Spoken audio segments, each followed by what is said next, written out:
Doctor साहब 3 state में BJP की धमाकेदार जीत हुई है, क्या कहना चाहोगे सब?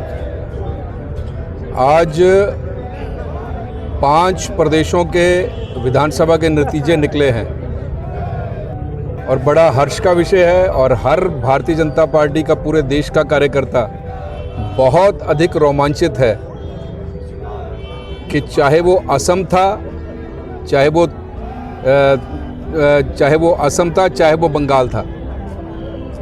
और मैं आपकी जानकारी के लिए बता दूं कि बंगाल में 15 साल का जो तानाशाही का अंत किया है मोदी जी के नेतृत्व में भारतीय जनता पार्टी के कार्यकर्ताओं ने, और करीब करीब 200 के आंकड़े के आसपास भारतीय जनता पार्टी पहुंच चुकी है।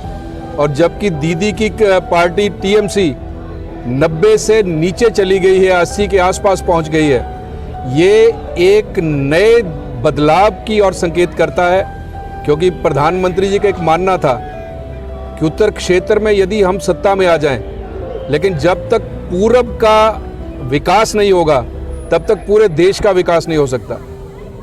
तो उस कड़ी के चलते जितनी हमारी नॉर्थ ईस्ट की स्टेट्स हैं, सभी स्टेट्स में करीब करीब भारतीय जनता पार्टी आ गई है। केवल एक गढ़ बचा था, बंगाल का गढ़, जहां तृणमूल कांग्रेस थी। और वहां जिस तरह की तुष्टीकरण की राजनीति थी, पूरे देश में एक उदाहरण था तुष्टीकरण की राजनीति का, बंगाल टीएमसी की सरकार, उसको बंगाल की जनता ने उखाड़ फेंका है। और आज ये सिद्ध कर दिया है कि देश के नहीं, विश्व के एकमात्र नेता नरेंद्र भाई मोदी हैं, हमारे चाणक्य अमित भाई शाह हैं। और वहां जितने कार्यकर्ता हैं, वहां इतना भय का वातावरण था। मुझे भी कुछ दिन वहां जाने का सौभाग्य मिला इस चुनाव में। इतना भय का वातावरण था, उस वातावरण में भारतीय जनता पार्टी के कार्यकर्ताओं ने, बंगाल के कार्यकर्ताओं ने जिस तरह से दीदी के सामने सीना ठोककर सनातन की बात की, भारतीय जनता पार्टी की बात की, राष्ट्रवाद की बात की, मैं सभी कार्यकर्ताओं की ओर से उन सभी कार्यकर्ताओं को प्रणाम करता हूं।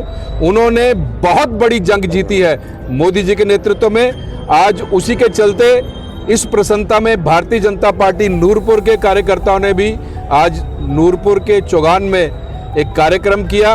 और आज बहुत प्रसन्नता है, बहुत अच्छा लग रहा है सबको कि आज तानाशाही का अंत हो गया, आज परिवारवाद का अंत हो गया। और एक और किला जो सनातन की बात नहीं करता था, एक और किला जो तुष्टीकरण की राजनीति करता था, आज वो किला भी ढह गया है। इसके लिए मैं आपके चैनल के माध्यम से पूरे हिमाचल प्रदेश के कार्यकर्ताओं को, क्योंकि वो भी इस खुशी में बराबर के हकदार हैं, और बंगाल के कार्यकर्ताओं को मैं प्रणाम करता हूं, नमन करता हूं, जिन्होंने एक बहुत बड़ी जंग जीती है।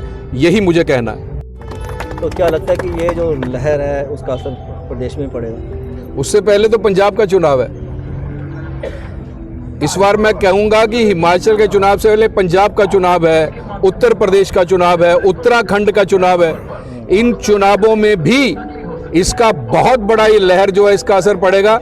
आपको याद होगा जब बिहार का चुनाव हमने जीता था, तो जब पार्टी कार्यालय के प्राचीर पर खड़े होकर मोदी जी ने ये कहा था कि ये जो गंगा मैया है बिहार से होकर बंगाल की ओर जाती है।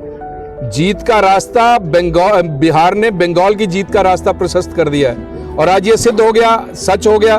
और आज मैं ये कहना चाहता हूं, ये जो लहर चली है बंगाल से, ये लहर अब धीरे धीरे उत्तर प्रदेश, पंजाब, उत्तराखंड, और उसके बाद जब दिसंबर 27 में हिमाचल का चुनाव होगा तो ये तूफान का रूप धारण करके कांग्रेस का सर्वनाश कर देगी। ये मैं कहना चाहता हूं।